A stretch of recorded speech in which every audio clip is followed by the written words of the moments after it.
Assalamualaikum warahmatullahi wabarakatuh. Let me introduce myself first. So, my name is Muhammad Azan Fikri bin Abdul Latif. So, today I would like to give you some information about a country named German. So, first thing I want to talk is about geographical and demographic profile of German. The chancellor name is Angela Merkel. The Christian Democrat Angela Merkel, Germany's first female chancellor, has governed since 2005 in coalition with either the Liberal Free Democrats or center-left Social Democrats, but suffered a setback at 2017 election as the populist anti-immigrant alliance. Okay, the president of German name is Frank-Walter Steinmeier. Former Foreign Minister Frank-Walter Steinmeier was elected federal president in February 2017, succeeding Joachim Gauck, a Social Democrat. Mr. Steinmeier enjoyed the support of Chancellor Angela Merkel's Grand Coalition of center-right and center-left parties in his acceptance speech. He pledged to stand up to the rising trend of xenophobic populism and promote intercommunal dialogue and democracy.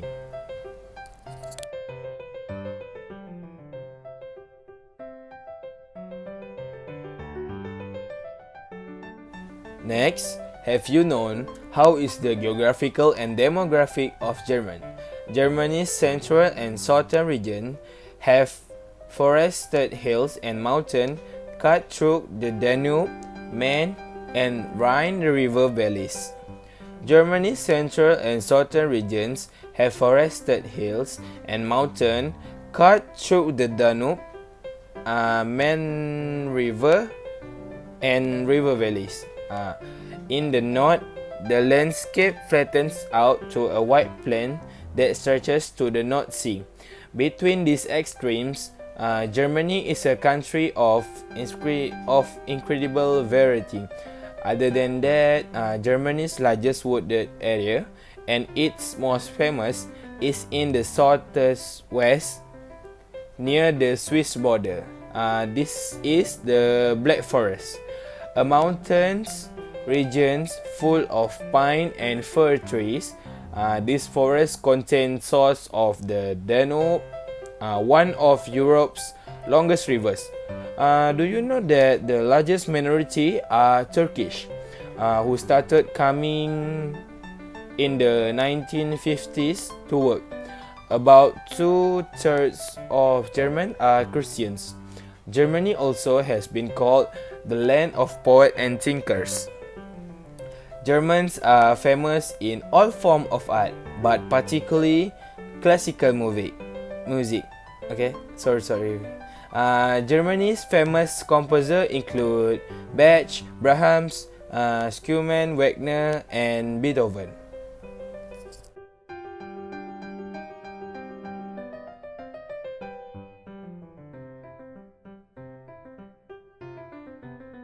Assalamualaikum warahmatullahi wabarakatuh, and hi everyone.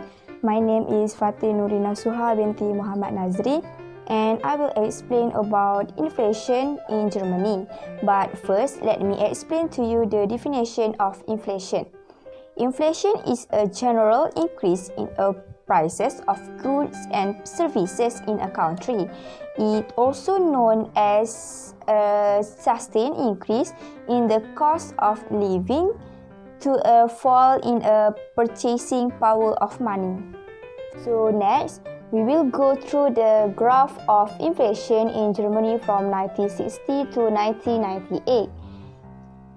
The graph is about the German Bundesbank acquired a strong reputation for maintaining lower inflation rates than many other countries could. In this section, we will look at the relevant stylized facts and put them into historical context, in particular from a monetary policy perspective. From a global view, the second half of the 20th century was marked by three periods. First, by the system of Bretton Woods, which lasted until 1973. Second, to be followed by the period of the Great Inflation, and the last one, the period of Great Moderation from the early to the middle of 1918 onwards. Okay, so next, I will explain about the main issues of inflation in Germany. There are only two main issues of inflation in Germany. The first one is demand pull inflation. Demand pull inflation can be attributed to some of the most severe examples of inflation in history, such as the hyperinflation in post-World War I Germany. Germany was badly damaged at that time, and to pay off their enormous post-war debts, the country started mass printing money. The rapid increase in money supply plummeted the value of the German mark, leading to demand pull inflation. The next main issues of inflation, which is the last one, is cost push inflation. It occurs when prices of production input increase. Cost push inflation is attributed to economic events such as sharp wage increase or rising raw material prices. Higher energy prices have pushed inflation up in Germany. On average, retail prices were 1.7% higher in January compared to a year earlier, after an inflation rate of 1.5% in December, according to Germany's Statistical Office Destatis. Assalamualaikum warahmatullahi wabarakatuh. My name is Siti Nur Atira, and my part for this video assignment is I will explain to you about effects on inflation and also the policy and measures to control inflation in Germany. So as you guys can see, effects on inflation from the slides, we can see it have four effects, which is distribution of income, effects for savings, effect for production, and also effect for balance of trade. So I will explain to you about the distribution of income. Income distribution is the smoothest or equality with which income is dealt out among members of a society. So if everyone earns exactly the same amount of money, then the income members of a society then the income distribution is perfectly equal. So that's mean I take the example for between 1991 and 2015, which is the real disposable needs adjusted income of persons in private household in Germany. So they are 15% on average. Next, I'm going to move to the effects on saving. During inflation, the value of fixed possible life insurance policies and money would depreciate in terms of real income. So since inflation depreciates the value of fixed deposits, people will save less and invest in non-financial sectors such as house and land. And then for the effects for the production, in Germany, the most important categories in consumer price index are housing, water, electricity, gas, and other fuels. While the remaining 7% of the index is composed by alcoholic beverages and tobacco. So that's mean production in Germany, they are focused on the consumer price index, which is they focus on the only important thing. Next, effects for the balance of trade, which is the trade for Germany and other country is calculated as the differences between um, exports and imports of goods and services. So a positive number means trade surplus, and a negative number means trade deficit. So Germany runs regularly trade surplus since 1952, which is trade surplus, so means they're positive number. So why they do? Because primarily due to the strong exports of vehicles and other machinery. So next, I'm going to move on to the policy and measures to control inflation. So in Germany, they decide to make a three policy and measures to control inflation, which is first monetary policy, second fiscal policy, and third direct control measures. So what is monetary policy? Monetary policy, the goal is to reduce the money supply within an economy by decreasing bond prices and increasing interest rates. So this helps reduce spending because when there is less money to go around, those who have money want to keep it and save it instead of we spend it, right? So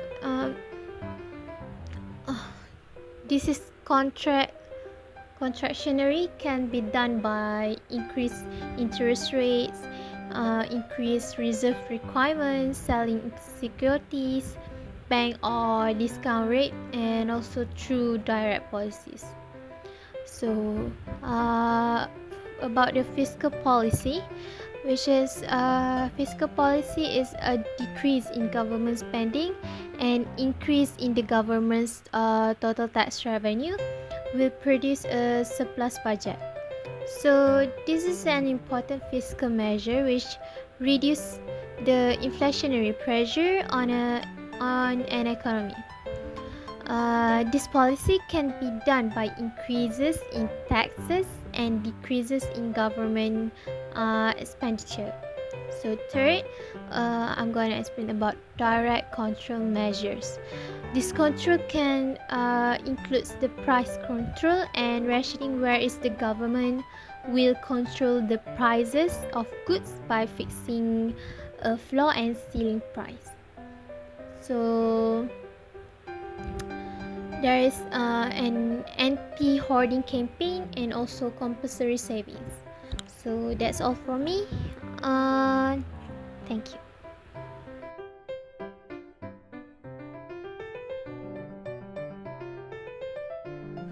So next, we're going to talk about Germany's economic profile. The German economy is the fifth largest economy in the world in PPP terms and Europe's largest. It is a leading exporter of machinery, vehicles, chemicals, and household equipment. Germany benefits from a highly skilled labor force, but like its Western European neighbors, faces significant demographic challenges to sustain long-term growth. Reforms launched by the government of Chancellor Gerhard since 1998 to 2005. This advance, as well as a government subsidy, reduced working hours help explain the relatively modest increase in unemployment during the 2008 to 2009. Recession deepest since World War II. Besides that, stimulus and stabilization efforts initiated in 2008 and 2009 and tax cuts introduced in Chancellor Angela Merkel's second terms increased Germany's total budget deficit. including federal, state, and municipal. Following the March 2009 Fukushima nuclear disaster, Chancellor Angela Merkel announced in May 2011 that 8 of country's 17 nuclear reactors would be shut down immediately, and the remaining plants would close by 2022. Germany plans to replace nuclear power largely with renewable energy, which accounted for 29.5% of gross electricity consumption in 2016, up from 9% in 2000. Before the shutdown of the 8 reactors, Germany relied on nuclear power for 23% of its electricity generating capacity and 46% of its baseload electricity production. Lastly, the German economy suffers from low levels of investment and a government plan to invest 15 billion euros during 2016 to 2018, largely in infrastructure, is intended to spur needed private investment.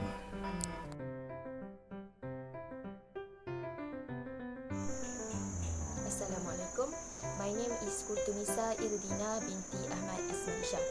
My part in this video presentation is about unemployment. You can see the graph year by year is decreased. So Germany's unemployment data was reported at 1,387,000 in December 2018. This records basically a decrease from the previous number of 1,446,000 for September 2018. Germany's unemployment data is updated quarterly, averaging 2,188,000 from March 2007 until December 2018, with 48 observations.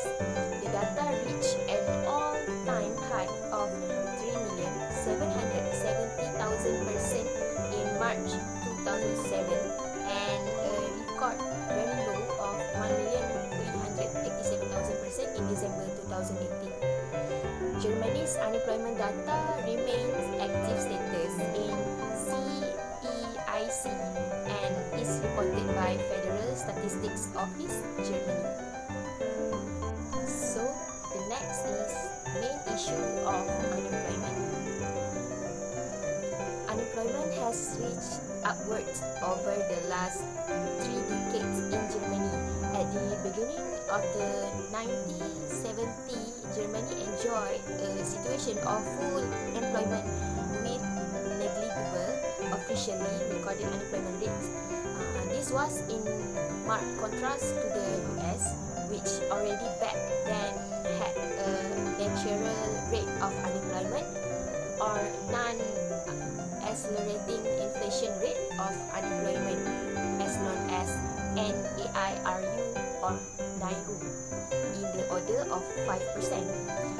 Like in other countries, unemployment in Germany jumped upwards with each negative shock, like the two oil price shocks or change in monetary policy towards a more restrictive anti-inflationary course.